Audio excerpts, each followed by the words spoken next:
This is RTV6 News at 6, working for you.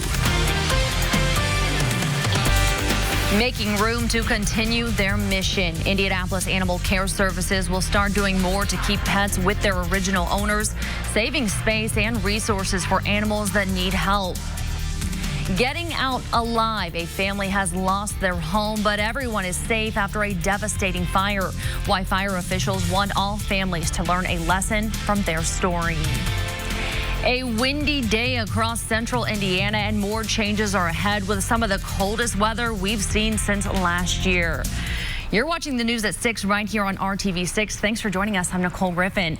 Let's get right over to Storm Team 6 meteorologist Kyle Mounts for a look at what we can expect tonight and the rest of the weekend. Kyle. And Nicole, now it is all about the cold here in central Indiana. We made it to 47 a little after the lunch hour today in Indianapolis. We've dropped back to 34 now and already in the upper 20s in Lafayette. And it's come on some very gusty winds. Had a peak gust close to 60 miles per hour in Indianapolis, topping 50 miles per hour this afternoon in Muncie, and really all across central Indiana. It has been a blustery day. Those winds are out of the west, bringing in that colder air. Still some gusts topping 40 miles per hour in Lafayette and Kokomo, close to a 40-mile-per-hour gust in downtown. Most of the precipitation has come to an end. Still, we're ringing out a few snowflakes here around Franklin into Shelbyville. Not going to cause us any problems out there on the roadways. Few flurries around Anderson and east of Noblesville at this point. As we go through the next few hours, those temperatures going to continue to tumble. We'll see a couple of those isolated showers with wind chills falling back into the teens. We'll take you through a very cold Sunday in just a few minutes. Kyle, thank you. Police say last night's crash on the north side that left a man dead is one of 77 crashes that happened overnight during that icy, rainy weather. IMPD says the driver of an SUV lost control on 86th Street near Brebeuf High School and crashed into a small lake. A man inside of the SUV died and a woman is in critical condition. The crash remains under investigation tonight. Every year, 15,000 animals wind up in the care of Indianapolis Animal Care Services. They come in as strays or they're confiscated, and in some cases, owners feel they have to give up their pets. IACS now has a new program to cut back on the number of animals that end up in the shelter. RTV6's Alyssa Donovan is finding out how it works. Indianapolis Animal Care Services is so overcrowded right now that they actually have to have kennels in the hallways to accommodate all the dogs in the building. That's one of the reasons they're starting a new campaign to help keep animals in their owners' homes. Today, the shelter is adopting out more animals than they're taking in. We're excited to add them to our family. But most days, that's not the case. In the last week, 300 animals were brought into the shelter, and just over 70 were adopted out. That means they're running low on supplies and space, which is why the IACS is starting their No Place Like Home campaign. They'll be offering pet owners resources and options to help with issues that could lead to animals being surrendered to the shelter. Food, medical care, crates, and connections to other local organizations, all meant to keep animals in their forever homes instead of here. We're really just trying to get the public to understand that the shelter should be a last resort for animals, and there are a lot of resources in Indianapolis to help keep the pets. In order to provide the best care, IACS is trying to lower the number of animals in its shelter. So as the No Place Like Home initiative gets rolled out, they're calling on the public to come adopt a new four-legged friend. I'm Alyssa Donovan, RTV6. Alyssa, thank you. Indianapolis Animal Care Services is open tomorrow from 10 a.m. to 6 p.m. The shelter is at 2600 Harding Street. Right now, adoption fees are waived in order to free up as much space as possible. And with the temperatures dropping tonight, IACS will be working to make sure animals kept outside are getting the warmth they need. City ordinance requires that you bring your pet inside if the temperatures drop below 20 degrees, which we're obviously expecting over the next couple of days. So that's important that we get the word out to the public, make sure that they know that. Our officers will be out working 24 hours a day, 7 days a week. The group Fido helps the city respond to calls about outdoor animals when temperatures dip below 20 degrees. Even when temperatures are between 20 and 40 degrees, pets kept outside need insulated bedding and shelter like a doghouse. The best way to file a complaint about a stray dog or a dog left outside in the cold is through the Request Indy app or by calling the Mayor's Action Center. Kokomo police are searching for two people who they say robbed a gas station at gunpoint overnight. Police say these security camera images of the suspects were recorded around 2:30 a.m. at the Lucky Mart on East Center Road. Investigators say they took cash and a cell phone from the clerk. No one was hurt. If you recognize the suspects, get in touch with Kokomo police or reach out to Crime Stoppers. Tonight, an Indiana Veterans of Foreign Wars leader is facing charges related to alleged child sex crimes. Stephen McDaniel is facing 7 counts of sexual exploitation of a child and 1 count of possession of child pornography. According to court documents, a person told Carmel police that McDaniel had a device with a camera lens in the bathroom of his home. McDaniel allegedly admitted taking pictures of a minor in the bathroom using that camera. The Indiana VFW has not commented, but its website lists McDaniel as an Army quartermaster. A Columbus family's home is destroyed, but the fire department says thanks to working smoke detectors, everyone made it out alive. The fire began in the basement of a home on South Drive early this morning. The homeowner woke up to the sound of his smoke alarm and grabbed his pets. His wife and kids were not at home at the time. It took firefighters almost 10 hours to get the fire under control and put out all of the hot spots. Because it started in the basement, part of the home collapsed, and it's considered a complete loss. The cause of the fire is still under investigation tonight, and Columbus Fire says the family's story is a good reminder to make sure your smoke detectors are working and to go over a fire evacuation plan for your own home. Drivers should prepare for changes when it comes to parking in downtown Noblesville. A new ordinance will take effect on Tuesday. So here's what you need to know. Downtown parking is now separated into 3 locations: paid parking lots, free on-street spaces, and 2 consecutive hours of free parking per day. The 2-hour spots are around the downtown square and 1 block in each direction. Parking in those free 2-hour spots is for 2 consecutive hours per day, not per space. 20-minute parking spaces have also been added on Logan, Connor, and 9th Street. Staying over your time puts you at risk of receiving a $20 ticket. First-time offenders will get a warning and information on the new parking rules. Drivers we talked to say it's tough finding spots downtown, and these changes are needed. It's terrible. You can't park but for 2 hours. A lot of times you can't find a spot. They say, well, go to paid parking. Well, you can't find a spot in paid parking.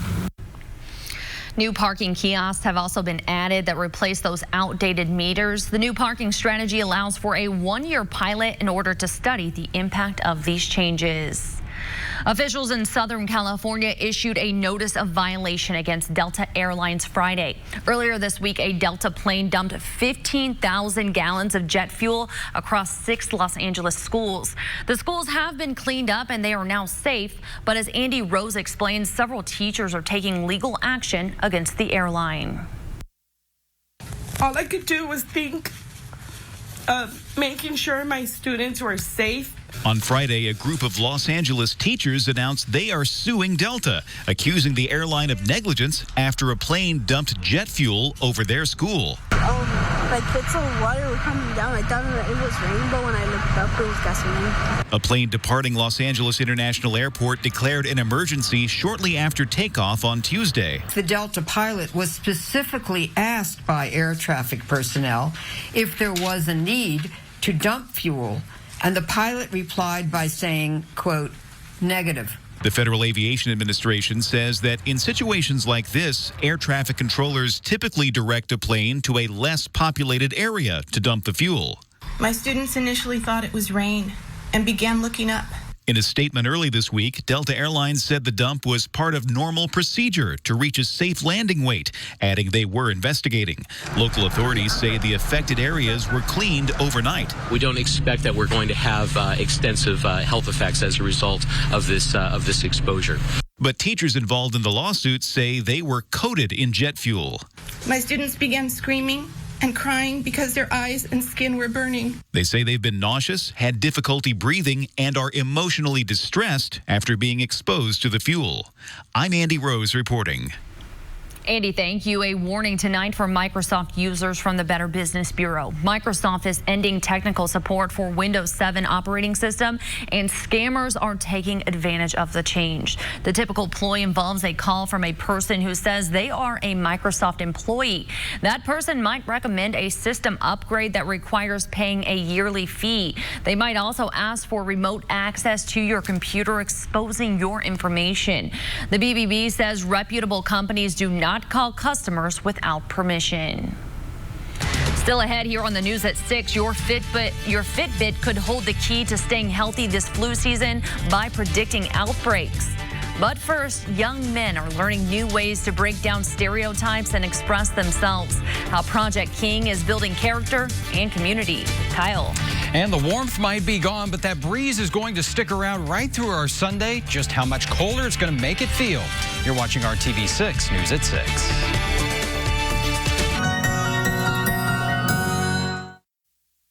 This is RTV6 News at 6, working for you. Welcome back. Creating a sense of purpose and expressing yourself in a positive way. That is the message young men here in Indianapolis are learning this weekend. The Bloom Project is a local nonprofit that has a monthly leadership development and college preparation group called Project King. The focus is on mentoring young men ages 12 through 18. The topic of discussion today is Paint and Poetry Saved My Life. They are learning how to express themselves through music, art, and poetry. So when you think about what you see are stereotypes of our young men, we want to make sure that they see that there are various opportunities available to them and that we have great young men that are doing positive things into the community. It's kind of like a positive outlet for me, like get away from all the bad things in my community sometimes and having a place where like me and my friends can be family and just talk about our problems and just be a community, like a brotherhood. Project King is a partnership with the Wheeler Dow Boys and Girls Club on East 30th Street. They meet every third Saturday of the month. The main goal is to prepare these young men for college, help them build character, and provide mentors. Now to your Storm Team 6 forecast. We saw them inside there playing basketball. That is where you want to be today because it is not very nice out. Yeah, and tomorrow, really the next couple of days, just limiting that time outdoors is going to be important. And of course, we talked about keeping your pets inside and comfortable too. We're going to talk about those temperatures. We had some of that wintry precipitation overnight. It's very light out there at this point, and this is kind of the last round. Just a few flurries, light snow showers at this point around Franklin through Shelbyville. A couple of flurries moving through the Newcastle area. This is all going to continue to scoot off to the south and east, but coming in with it, those very cold temperatures. It's 34 degrees, and we're just getting started with that temperature tumble. That wind is still pretty stiff out there. Steady at 30 miles per hour in the city. It feels like 21 degrees as a result. We already have those wind chills falling back into the teens. In Lafayette, it feels like 15, feels like 11 in Peru, and your actual temperature in the upper 30s right now in Bloomington. Enjoy it while you can because we are all heading down into very cold territory. Many areas are going to be in the single digits by tomorrow morning. Greenwood, Danville at 9 degrees, 13 in Columbus, and 11 in Bloomington and Rushville. Factor in that breeze, and tomorrow morning wind chills will actually be below zero, about 5 below zero here, and we're not going to really warm up a whole lot as we go through the day. Even at the lunch hour, 0 is what it will feel like, and about 5 or 6 above as we head through the afternoon. We're also going to keep mostly cloudy skies around the area with that breeze, and look at those temperatures. 14 degrees at 12 o'clock, only about 18 for the afternoon high. So yeah, if you do have to go outside tomorrow, just make sure you got the hat, gloves, and keep everything covered up. Temperatures not going to make their way out of the teens in most spots. 17 in Lafayette and Muncie, 18 in the city, barely cracking into that 20-degree territory around Bloomington and Columbus for your Sunday afternoon. And it's been a while since we've been this cold. The last time our highs were stuck in the teens was back in early March, March the 5th, where we had 19 degrees for that afternoon high. Now, the good news is we're going to climb out of this deep freeze fairly quickly. The afternoon highs will still be in the 20s, so it's still going to be cold the next several days.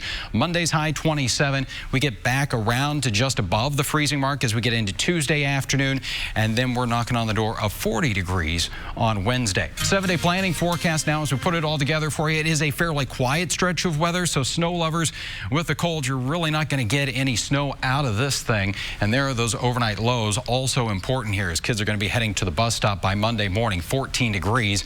Won't be quite as windy as we go into the work and school week. We see those temperatures warming up, and for the end of the week, another system bringing rain to central Indiana, something we certainly don't need any more of.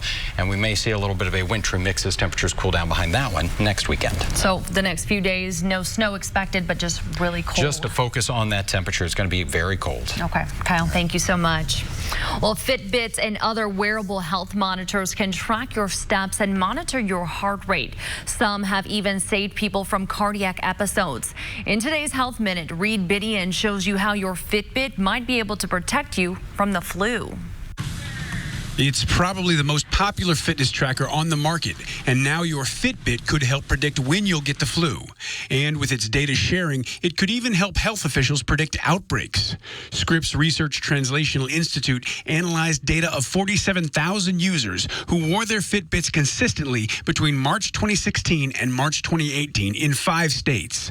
They monitored changes in users' average heart rate and sleeping patterns to identify when the user could have the flu. Someone suffering from the flu tends to have an elevated heart rate and changes in their sleep pattern. Researchers then compared the data to weekly flu reports in their states, put out by the U.S. Centers for Disease Control and Prevention. The result, essentially real-time flu prediction. Since response time is key when it comes to disease outbreaks, the authors of the study hope this can be used to improve response time for cities and states to react to flu outbreaks. As technology becomes more advanced, perhaps even getting daily instead of weekly updates. Traditional surveillance reporting can take 1 to 3 weeks, limiting the ability for a quick response. For today's Health Minute, I'm Reed Binion. Reed, thank you. Still ahead on the news at 6, the Queen of England makes a formal announcement about Harry and Meghan. What's next for the couple now that their royal duties are over?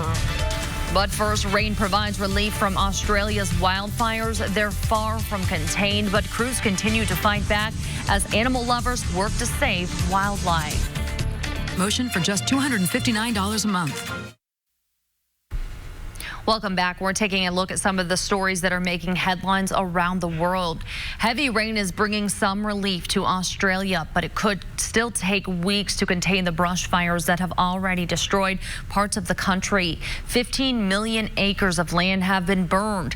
In a move to cut down on brush fires, drivers in one Australian state will now face a fine of up to $11,000 if they're caught tossing a lit cigarette out of their car. On Friday, family and friends said goodbye at the funeral of an Australian volunteer firefighter. He died last month when his truck overturned in a fire. At least 28 people have died in the fires and more than 3,000 homes have been destroyed. And this is a look at some of the rain that's helping the firefighting effort in Australia. A Reptile Park spokesman says flooding from the rain is the worst they've seen in 15 years, and they had to close briefly to deal with all the water. Experts say more than 1 billion animals might have been killed by the fires. Animal organizations have been working overtime to save as many as they can. The CDC is sending 100 health officials to help screen passengers arriving from China at 3 U.S. airports. They're worried about the spread of a new virus that can be traced back to the food market in eastern China. The coronavirus is usually found in animals. It causes symptoms similar to the common cold, but can lead to pneumonia. A major announcement from the Queen of England today. Prince Harry and Meghan Markle are officially no longer working members of the royal family. That means the couple is losing their official titles as the Duke and Duchess of Sussex.